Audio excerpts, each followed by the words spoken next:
As mudanças da reforma trabalhista se aplicam para o empregado doméstico? Qual que é a diferença de doméstico para diarista? E como que o empregador doméstico paga os tributos, o FGTS, faz o cadastro? Assista até o final que eu vou te explicar direito.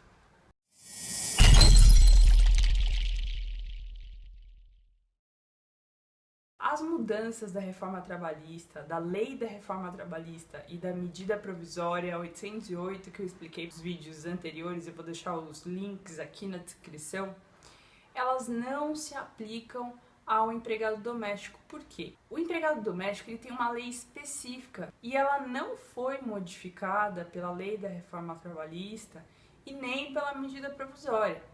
Claro que pode ser que essa lei do doméstico sofra alterações, mas por enquanto até o momento não saiu nada. Então, se você quer se manter atualizado, se inscreva no canal, clique no sininho para receber uma notificação sempre que eu subir um vídeo novo. Primeiro vamos explicar o que é empregado doméstico. É aquele que presta serviço para uma pessoa ou para uma família, desde que seja na casa dela, né, na casa dessa pessoa ou dessa família, e desde que não tenha nenhuma atividade lucrativa. Então, não pode funcionar junto uma lojinha, um mercadinho. Essa casa, ela tem que ser só uma residência. Se tiver atividade lucrativa, aí já não vai mais ser empregado doméstico. Além disso, para ser considerado empregado doméstico, ele tem que prestar serviço mais do que 2 vezes por semana. E aí eu já vou começar a entrar nas diferenças entre empregado doméstico e diarista. O diarista, gente, ele é um profissional liberal, é um autônomo e ele presta serviço para essa pessoa, para essa família, até 2 vezes na semana. Passou disso, vai ser empregado doméstico. Então, por ser um autônomo, o diarista ele não tem direito a FGTS, hora extra, 13º, férias. E também quero esclarecer uma dúvida que é bem recorrente. Se um empregador ele tem um empregado doméstico devidamente registrado direitinho, se por um acaso ele não precisar mais desse empregado doméstico por mais de 2 dias da semana, se ele precisar dele só uma vez por semana, ele pode dispensar esse empregado e recontratar como diarista, tá? Só que tem que ter muito cuidado. Primeiro, porque tem que pagar todas as verbas direitinho. Segundo, tem que ser realmente uma situação de diarista, uma situação de profissional liberal. Vai ser bom por um lado, porque ele já conhece a tua casa, mas assim, é ele que vai decidir o horário que ele vai fazer, quando que ele vai trabalhar, que serviço que ele vai prestar. Afinal de contas, ele vai ser aí um autônomo, porque se na prática você fizer isso só para não continuar pagando as verbas trabalhistas, na Justiça do Trabalho você pode sofrer uma condenação, empregador. O contrato de trabalho do empregado doméstico, em regra, não tem prazo, é indeterminado, mas pode ter um prazo determinado em 2 situações específicas. Se for contrato de experiência ou se esse empregado doméstico ele for contratado para substituir um outro empregado doméstico que tiver o contrato de trabalho suspenso ou interrompido. Então, por exemplo, eu tenho uma empregada doméstica que é motorista, ela é minha motorista, só que ela está de licença maternidade. Então eu contrato um outro empregado doméstico com prazo determinado para substituir essa minha empregada aí que está de licença. A jornada de trabalho do empregado doméstico é de 8 horas diárias e 44 horas semanais. Se fizer jornada extraordinária, tem direito a receber o pagamento de hora extra, que é de no mínimo 50%. Empregado e empregador podem estipular aquela jornada 12 por 36, em que se trabalha 12 horas e tem o descanso de 36 horas. O empregado doméstico tem direito a um intervalo para refeição e descanso de 1 a 2 horas. E esse intervalo ele pode ser diminuído para 30 minutos, mas não é por conta da reforma trabalhista não.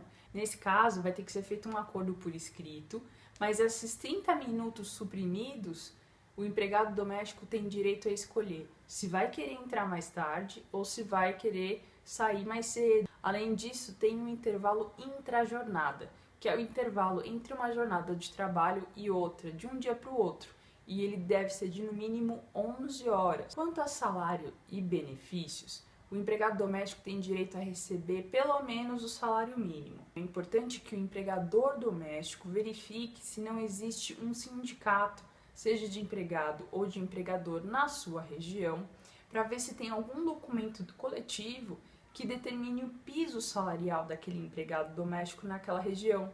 Então, às vezes esse piso ele pode ser maior que o salário mínimo, e se o empregador doméstico pagar um valor menor que o piso, daí ele pode ser condenado no seu trabalho a pagar as diferenças. Além do que, essa convenção coletiva, esse documento coletivo, ele pode estipular outros benefícios em favor do empregado doméstico, além do previstos na lei do doméstico. Então, por exemplo, ele pode prever o pagamento de cesta básica, ele pode prever um valor mínimo de pagamento de vale-transporte, enfim. Ainda sobre salário e benefícios, o empregado doméstico que tiver a responsabilidade de acompanhar o seu empregador doméstico em alguma viagem tem direito a receber o pagamento do adicional de 25%. Além disso, o empregado doméstico tem direito a receber o pagamento de férias, 13º, FGTS, INSS, tem direito a ter licença maternidade, licença paternidade, enfim, outros benefícios. O empregado doméstico tem direito a receber o adicional noturno se ele prestar serviço no período das 22 horas de um dia até as 5 horas da manhã do dia seguinte. Esse adicional é de pelo menos 20%. E a hora noturna, gente, ela corresponde a 52 minutos e 30 segundos. O empregado doméstico tem direito de usufruir de férias, 30 dias de férias.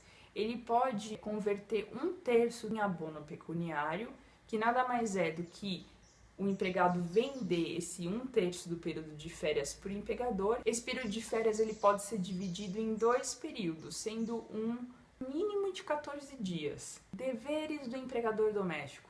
Tem que anotar a carteira de trabalho desse empregado doméstico no prazo de 48 horas, a contar do início da prestação de serviço.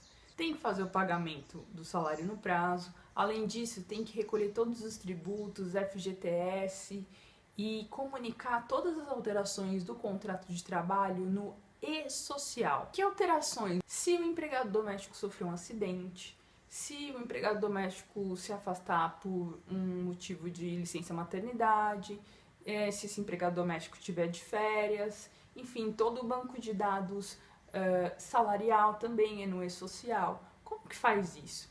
Ele vai ter que entrar no site do e-social, vai abrir uma página em que ele vai ter que logar no e-social, ele tem a opção de logar pelo certificado digital, ou então clicar em primeiro acesso e fornecer as informações necessárias para conseguir fazer esse login, tá?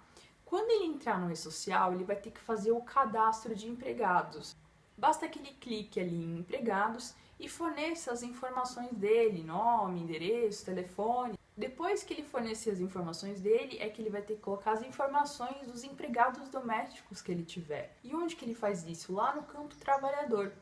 Então, ele vai entrar lá e vai colocar todos os dados desse trabalhador, carteira de trabalho, PIS, CPF, enfim. E lá também ele vai colocar os dados da folha de pagamento. Então é isso, gente. Se vocês quiserem se manter atualizados sobre o empregado doméstico, principalmente para saber se a reforma trabalhista vai mudar alguma coisa, se inscreva no canal, clique no sininho para receber as notificações e acompanhe as publicações no site meexplicadireito.com.br.